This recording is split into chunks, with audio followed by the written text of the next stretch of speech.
শুরুতেই জানিয়ে দিব ভারত পাকিস্তান যুদ্ধ পরিস্থিতি, আমাদের প্রস্তুত থাকতে হবে মন্তব্যে প্রধান উপদেষ্টার। জানিয়ে দিব পাকিস্তানকে সমর্থন করে পোস্ট, ভারতের আসামে গ্রেপ্তার 30 জন। এদিকে রাষ্ট্রদ্রোহ মামলায় চিন্ময় কৃষ্ণের দাসের জামিন। এছাড়াও জানাবো নাহিদকে আগামীর প্রধানমন্ত্রী বললেন হাসানাত আব্দুল্লাহ। এবং সর্বশেষ থাকবে কাশ্মীরের আকাশে উত্তেজনা, পাকিস্তানি যুদ্ধবিমান দেখে পালালো ভারতের 4টি রাফাল যুদ্ধবিমান। শুনছিলেন সংবাদ শিরোনাম, এরপর থাকবে বিস্তারিত। শুরুতেই জানিয়ে দিব ভারত পাকিস্তান যুদ্ধ পরিস্থিতি, আমাদের প্রস্তুত থাকতে হবে উল্লেখ করেন প্রধান উপদেষ্টা। প্রধান উপদেষ্টা অধ্যাপক ডক্টর মোহাম্মদ ইউনুস বলেছেন, আমরা এমন এক বিশ্বে বাস করি যেখানে যুদ্ধের প্রস্তুতি না রাখাটা আত্মঘাতী। বুধবার 30 এপ্রিল ঢাকায় বিমান বাহিনীর বার্ষিক মহড়া অনুষ্ঠানে এমন বক্তব্য করেন তিনি। দেশের স্বাধীনতা সার্বভৌমত্ব রক্ষার জন্য যুগোপযোগী বিমান বাহিনী গড়ে তুলতে সরকারের প্রচেষ্টা অব্যাহত থাকবে বলেও জানান প্রধান উপদেষ্টা। ডক্টর ইউনুস বলেন, অনেকের মতো আমিও যুদ্ধবিরোধী মানুষ, পৃথিবীতে যুদ্ধ হোক এটা কামনা করি না। যুদ্ধ প্রস্তুতি অনেক সময় যুদ্ধের দিকে নিয়ে যায়, কাজেই যুদ্ধ প্রস্তুতি নিয়েও একটা ঘোরতর আপত্তি। কিন্তু এমন বিশ্বে আমরা বাস করি, প্রতিনিয়ত যুদ্ধের হুমকি আমাদের ঘিরে থাকে, তো সেখানে প্রস্তুতি না নিয়ে থাকাটা অসম্ভব। উদাহরণ হিসেবে তিনি উল্লেখ করেন, আমাদেরই কাছে ভারত পাকিস্তান যুদ্ধ শুরু হয়ে যাওয়ার মতো অবস্থান। সকালে খবরে দেখলাম হয়তো গুজব, আজকেই শুরু হয়ে যাবে যুদ্ধ। কাজেই এই পরিস্থিতির মধ্যে যুদ্ধের প্রস্তুতি না নেওয়াটা আত্মঘাতী। প্রস্তুতি নিতে হলে আধা আধি প্রস্তুতির কোনো জায়গা নেই। এটা এমন এক প্রস্তুতি এবং পরিস্থিতি, জয়ই একমাত্র অপশন, পরাজয় এখানে কোনো অপশন হতে পারে না। কাজেই আমাদের প্রস্তুতি কত উচ্চ পর্যায়ে নিতে পারি তার চেষ্টা থাকতে হবে, তিনি যোগ করেন। যুদ্ধ একটি ব্যয়বহুল ব্যাপার উল্লেখ করে প্রধান উপদেষ্টা আরও উল্লেখ করেন, আমাদের অর্থনীতি দুর্বল অবস্থায় আছে। এমনিতেই বাংলাদেশ মজবুত অর্থনীতির দেশ গড়ে উঠতে পারেনি, তার মধ্যে বিগত সরকারের যথেষ্টচারের কারণে তা ছিল এক লুটপাট। এই পরিস্থিতিতে আমাদের সামগ্রিক স্ট্র্যাটেজি ঠিক করতে হবে, শান্তির দিকে হাত বাড়িয়ে রাখতে হবে সব সময়, কিন্তু প্রস্তুতিও থাকতে হবে। বিমান বাহিনীর মহড়া দেখে খুবই ভালো লেগেছে, তিনি উল্লেখ করেন। এগুলো আমরা সিনেমাতে দেখি, বাস্তবে দেখার খুব একটা সুযোগ হয় না। আজকে আপনাদের কারণে সেটা বাস্তবে দেখলাম। সার্বিক প্রস্তুতি সম্পর্কে মূল্যায়নে ডক্টর মোহাম্মদ ইউনুস বলেন, এতে আমাদের সাহস বাড়ে। শুধু যুদ্ধের সাহস না, আমাদের ছেলেমেয়েরা এমন দূর দূরান্তভাবে প্রস্তুতি নিতে পারে, কঠিন সমস্যার মোকাবিলা করতে পারে, এটা দেখে বুক ভরে যায়। জানিয়ে দেব পাকিস্তানকে সমর্থন করে পোস্ট, ভারতের আসামে গ্রেপ্তার 30 জন। ভারতের জম্মু ও কাশ্মীরে রাজ্যের পেহেলগামে সাম্প্রতিক সন্ত্রাসী হামলার জেরে চরম উত্তেজনা চলছে ভারত ও পাকিস্তানের মধ্যে। এই আবহে সামাজিক যোগাযোগ মাধ্যমে পাকিস্তানকে সমর্থন করে পোস্ট দেওয়াতে অন্তত 30 জনকে গ্রেপ্তার করেছে ভারতের উত্তর পূর্বাঞ্চল রাজ্য আসামের পুলিশ। রাজ্য প্রশাসনের বরাত দিয়ে বুধবার এক প্রতিবেদনে এই তথ্য জানিয়েছেন এনডিটিভি অনলাইন। রাজ্যের মুখ্যমন্ত্রী হিমন্ত বিশ্ব শর্মা ইঙ্গিত দিয়েছেন, ভবিষ্যতেও এই গ্রেপ্তার অভিযান অব্যাহত থাকবে। মঙ্গলবার রাজধানী গুয়াহাটিতে নিজ কার্যালয়ে এক সংবাদ সম্মেলনে হিমন্ত বিশ্ব শর্মা বলেন, ভারত ও পাকিস্তানের মধ্যে কোনো সাদৃশ্য নেই, দুটি দেশ পরস্পরের শত্রু এবং আমরা তাই থাকব। এর আগে গত 24 এপ্রিল অর্থাৎ পেহেলগাঁওয়ে হামলা দুদিন পরে গ্রেপ্তার করা হয়েছিল আসাম রাজ্যের বিধানসভার বিরোধী দল অল ইন্ডিয়া ইউনাইটেড ডেমোক্রেটিক ফ্রন্টের বিধায়ক আমিনুল ইসলামকে। 2019 সালের কাশ্মীরের পুলওয়ামার ভারতের আধা সামরিক বাহিনী সিআরপিএফের গাড়িবহরকে লক্ষ্য করে যে ভয়াবহ সন্ত্রাসী হামলা হয়েছিল, সেই সময় এই হামলাকে বিজেপি এবং প্রধানমন্ত্রী মোদী ষড়যন্ত্র বলে উল্লেখ করে একটি ভিডিও বার্তা সামাজিক যোগাযোগ মাধ্যমকে পোস্ট করেছিলেন এআইইউডিএফ আসাম রাজ্যের শাখার জ্যেষ্ঠ নেতা আমিনুল ইসলাম।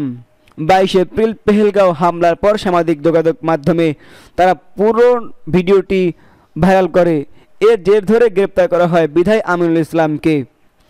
ভয়াবহ এই হামলার জন্য পাকিস্তানকে দায়ী করতে ভারত এবং তাৎক্ষণিকভাবে দেশটির সিন্ধু নদের পানি বন্টন চুক্তি স্থগিত সহ বিভিন্ন পদক্ষেপ নেয়। পাল্টা জবাব হিসেবে ভারতের জন্য নিজেদের স্থল ও আকাশসীমা বন্ধ সহ একাধিক পদক্ষেপ নেয় পাকিস্তানও। এই হামলাকে ঘিরে গত এক সপ্তাহ ধরে তীব্র উত্তেজনা সৃষ্টি হয়েছে। দক্ষিণ এশিয়ার দুই চিরজৈব প্রতিবেশী পাকিস্তান এবং ভারত। এই আবহেই গতকাল মঙ্গলবার ভারতের শীর্ষ সেনা ও নিরাপত্তা কর্মকর্তাদের সঙ্গে বৈঠক করেছেন প্রধানমন্ত্রী নরেন্দ্র মোদী।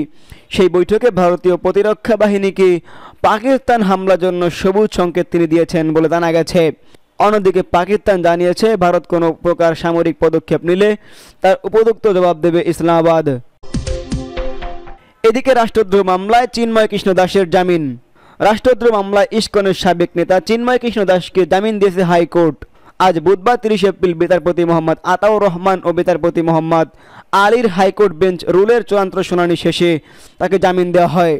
গত 4 ফেব্রুয়ারি চিন্ময় কৃষ্ণ দাসকে কেন জামিন দেওয়া হবে না তা জানতে চেয়ে রুল জারি করে হাইকোর্ট। গত বছরের 25 অক্টোবর চট্টগ্রামের সনাতনী সম্প্রদায়ের একটি বড় সমাবেশ হয়। ওই সমাবেশের পর গত 31 অক্টোবর তার বিরুদ্ধে জাতীয় পতাকা অবমাননার অভিযোগে রাষ্ট্রদ্রোহের মামলা হয়।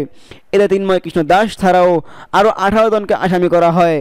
পরবর্তীতে গত বছরের 22 নভেম্বর চিন্ময় কৃষ্ণের নেতৃত্বে রংপুরে আরও একটি বড় সমাবেশ হয়। এরপর রাষ্ট্রদ্রোহী সেই মামলায় গত 25 নভেম্বর তাকে ঢাকায় গ্রেপ্তার করা হয়।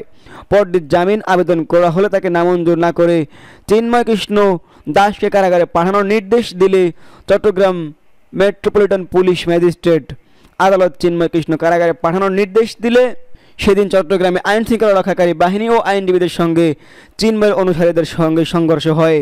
এতে সাইফুল ইসলাম আলিফ নামে আদালত চত্বরে এক ব্যক্তিকে কুপিয়ে হত্যা করা হয়। এরপর থেকেই কারাগারে আছেন চিন্ময়। গত 2 জানুয়ারি চিন্ময় দাসের জামিন আবেদন নামঞ্জুর করেন চট্টগ্রামের মহানগর দায়রা আদালত। পরবর্তীতে হাইকোর্ট জামিন আবেদন করেন তার আইনজীবী এবং সর্বশেষ তার জামিন হয়। এছাড়াও জানাবো, নাহিদকে আগামীর প্রধানমন্ত্রী বললেন হাসানাত আব্দুল্লাহ। অন্তর্বর্তী সরকারের সাবেক উপদেষ্টা ও জাতীয় নাগরিক পার্টির আহ্বায়ক নাহিদ ইসলামকে আগামীর প্রধানমন্ত্রী বলেছেন এনসিপির দক্ষিণাঞ্চলের মুখ্য সংগঠক হাসানাত আব্দুল্লাহ। সোমবার নিজের ভেরিফাইড ফেসবুকে দেওয়া এক পোস্টে এমন মন্তব্য করেন হাসানাত। ওই পোস্টের সঙ্গে নাহিদ ইসলামের সঙ্গে বসা একটি ছবি জুড়ে দিয়েছেন তিনি। মূলত নাহিদ ইসলামের জন্মদিনের শুভেচ্ছা জানিয়েছেন। পোস্টটি করে তিনি হাসানাত আব্দুল্লাহকে ফেসবুকে লেখেন, শুভ জন্মদিন বাংলাদেশের আগামীর প্রধানমন্ত্রী নাহিদ ইসলাম। ওই পোস্টের কমেন্টে মোহাম্মদ বাবু নামের একজন লেখেন, শুভ জন্মদিন বাংলাদেশের আগামীর প্রধানমন্ত্রী নাহিদ ইসলাম। ভবিষ্যতে তো আপনি হবেন আমাদের দেশ সেরা হিরো, যে এক হাতে দেশের উন্নতি আর এক হাতে থাকবে, কেক কাটবেন। রাহমাতুল্লাহ লেখেন, নাহিদ ভাইয়ের হাত পড়লে বাংলাদেশ নিরাপদ থাকবে। জাহিদুল হক মানিক লেখেন, জীবনের প্রতিটি পদক্ষেপ হোক নিরাপদ ও বরকতময়, শুভ জন্মদিন। এস.এম. নূর হাসান লেখেন, শুভ জন্মদিন জুলাই গণ অভ্যুত্থানের মহানায়ক। এমন আরও মন্তব্য করেন অনেকেই। এবং সর্বশেষ থাকবে, কাশ্মীরে আকাশে উত্তেজনা, পাকিস্তানের যুদ্ধবিমান দেখে পালালো ভারতের 4টি রাফাল যুদ্ধবিমান। জম্মু ও কাশ্মীরে পেহেলগামে সাম্প্রতিক সন্ত্রাসী হামলার পর ভারত ও পাকিস্তানের মধ্যে উত্তেজনা কার্যত চরমে পৌঁছেছে এবং এই উত্তেজনা সামরিক সংঘাতে রূপ নেওয়ার আশঙ্কা ক্রমেই বাড়ছে।